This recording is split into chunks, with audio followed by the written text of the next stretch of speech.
Si el SAT revisara hoy tus ingresos, tus gastos y tu contabilidad, ¿todo te cuadraría? Bienvenidos a otro capítulo de Desmadre Contable, donde seguiremos hablando de temas fiscales y contables que les interesan a las personas.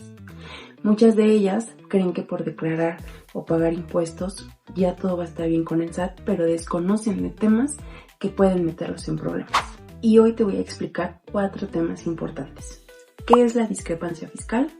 ¿Qué son los postulados básicos de la contabilidad? ¿Qué es la famosa deducción ciega para el giro del arrendamiento? Y cómo funcionan las actividades del IVA, que están exentas, grabadas a tasa 0 o grabadas a tasa 16 u 8%.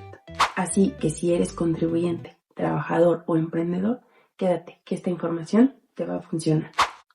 La discrepancia fiscal ocurre cuando el SAT detecta que un contribuyente persona física tiene más gastos que ganancias. Con gastos me refiero a adquisiciones de bienes, gastos en general, depósitos bancarios, y que estos sean superiores a los ingresos declarados en un año calendario, pues nos hace acreedores a una notificación para que podamos aclarar cuál es el origen de esos ingresos que no estamos declarando y que nos ayudaron a hacer esos gastos que están rebasando los ingresos que ya declaramos. Y la base o el fundamento legal en el que se basa el SAT para podernos notificar y pedir aclaración está regulado en el artículo 91 de la Ley del Impuesto sobre la Renta. Recuerda que el SAT, al detectar la diferencia, nos va a hacer la notificación para solicitar la aclaración, pero también él, a través de su fiscalización digital, puede cruzar información con instituciones financieras,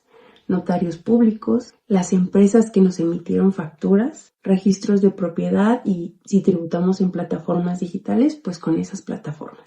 Entonces, supongamos que nosotros tuvimos un reporte de ingresos en nuestra declaración anual de 200,000 pesos, pero el SAT detectó que compramos un auto nuevo, que pagaste colegiaturas, que usaste tu tarjeta de crédito por montos muy altos o hiciste transferencias por valores de dinero un poco elevados y el total de estos gastos suman 500,000.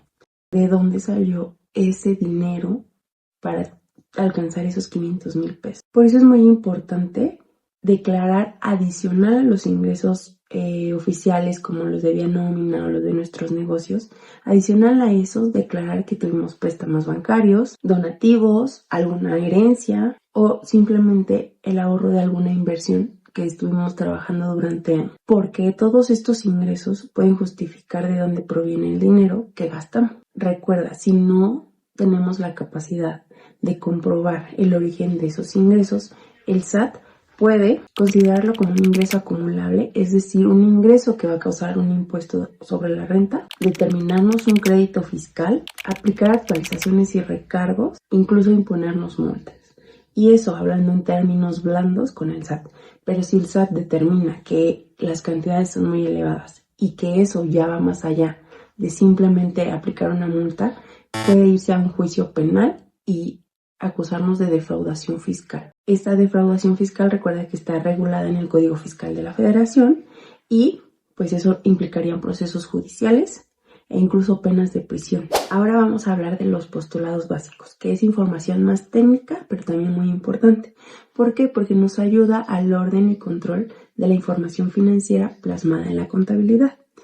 Y esta información contable nos va a ayudar, por ejemplo, si un día el SAT quiere revisarnos, nosotros vamos a poder presentar toda nuestra contabilidad de manera correcta. Son 8 postulados básicos, te voy a hablar de cada uno de ellos. El primero es la sustancia económica. Este hace referencia a que la contabilidad debe de reflejar la realidad económica de las operaciones, no solo la forma jurídica. Un ejemplo es que una empresa puede simular un contrato de prestación de servicios, pero realmente esa persona que es el prestador de servicios es un trabajador. ¿Por qué? Porque cumple una jornada laboral, porque no es como que no tenga que faltar, tiene que cumplir un horario de lunes a viernes, de 9 de la mañana a 6 de la tarde, y eso ya se convierte en una persona trabajadora y no en un prestador de servicios. Por eso, la sustancia económica es laboral y no de prestación de servicios. El segundo es la entidad económica. Este postulado señala que la empresa y todas sus operaciones deben estar separadas de las operaciones personales de los socios o accionistas. Es decir, que los gastos personales de estas personas deben estar separadas de la empresa, que las cuentas bancarias personales deben estar separadas y que la contabilidad debe reflejar solo las operaciones del negocio. El no aplicar este postulado de entidad económica se ve reflejado muchas veces como un error en las personas físicas con actividad empresarial. El tercer postulado es el negocio en marcha. Este nos ayuda a presumir que nuestro negocio tendrá un futuro. Por eso registramos activos y pasivos, porque estos son como la base de que habrá una existencia a largo plazo. El cuarto postulado es la devengación contable. Este hace referencia a que las operaciones deben registrarse cuando suceden, independientemente de que se cobren o se paguen en ese mismo periodo. Un ejemplo es que si prestamos un servicio en el mes de diciembre, pero nos lo pagaron hasta el mes de enero, para nuestra contabilidad juega para el mes de diciembre y no para el otro en el que nos lo pagan.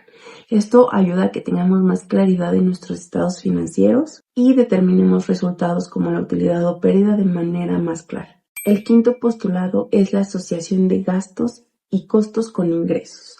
Este hace referencia a que debemos sí o sí de registrar en contabilidad todos aquellos gastos o costos que influyeron en la obtención del ingreso que fue durante el periodo. Un ejemplo, si vendimos mercancía en el mes de enero, en ese mes tenemos que registrar los gastos y los costos que ayudaron a generar ese ingreso, porque esto nos permite medir correctamente la utilidad de nuestro negocio. El sexto postulado es la evaluación. Este hace referencia a que todos los activos, pasivos, gastos, costos e ingresos tienen que ser evaluados en términos monetarios. El séptimo postulado es la dualidad económica. Este es uno de los principios más importantes porque refleja la base de la contabilidad, que es la partida doble. Significa que toda operación tiene dos efectos contables, un cargo y un abono. En un ejemplo, si compro mercancía, aumenta mi inventario y disminuye mi flujo de efectivo porque hay una salida de dinero. Y el octavo postulado se le conoce como consistencia. Este hace referencia a que todos los métodos contables no pueden estar variando durante el año fiscal o contable. Tienen que ser constantes, porque esto nos permitirá comparar información contable, fiscal y financiera de manera más neutral, sin cometer algún error o la obtención de información errónea. En caso de que una empresa tenga la necesidad de cambiar sus métodos contables durante el periodo, debe de revelarlo en sus estados financieros para que haya más claridad para quienes necesitan la información financiera. Ahora, ¿qué es la deducción ciega? Bueno, este es un beneficio fiscal para todas esas personas físicas que tributan en el régimen de arrendamiento o que su giro comercial es el arrendamiento de inmuebles. El beneficio en general habla sobre que tienes derecho a aplicar una deducción del 35% sobre el valor total de tus ingresos, aunque estas deducciones no tengan un comprobante fiscal que respalde la operación. La facilidad está prevista en el segundo párrafo del artículo 115 de la Ley del Impuesto sobre la Renta, donde también se menciona que adicional a ese 35% fijo de deducciones, puedes hacerte deducible el impuesto predial de dichos inmuebles correspondientes del año. Pero, así como hay beneficios, pues también hay algunas limitantes. Entre ellas, las que menciona el artículo 196 del reglamento de la Ley del Impuesto sobre la Renta, que indica que todos aquellos contribuyentes que decidan optar por la deducción ciega tienen que hacerlo para todos los inmuebles que les generen ingresos por el uso o goce temporal, incluso en aquellos en los que sean copropietarios, y todos estos requisitos deben cumplirlos a más tardar en la primera declaración provisional que haga durante el año calendario. De igual forma, una vez ejercida esta opción, ya no podemos cambiarla. Nos tenemos que aventar todo el año con esa constancia. Y bueno, pues antes de aplicar a este beneficio fiscal, tenemos que analizar si nos conviene o no nos conviene.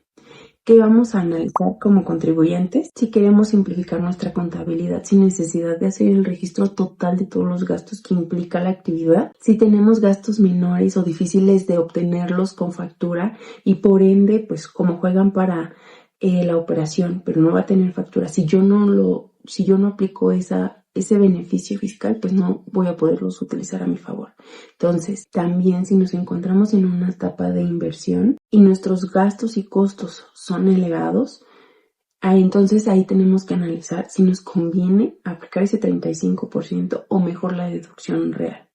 Entonces, la conclusión siempre va a ser que si nuestros gastos son mayores al 35% que nos da ese beneficio fiscal, pues mejor optamos por una deducción real. Y si son menores o difíciles de comprobar, pues siempre va a ser mejor el 35% que nos ofrece la ley. Pero este beneficio solo aplica para el régimen de arrendamiento. Recuerda que si tú eres una persona que su giro comercial es el de la renta, también puedes estar inscrito en el régimen de reciclo. Simplemente aquí el beneficio fiscal va a cambiar. ¿Por qué? Porque aquí ya no hay beneficio de la deducción al 35%.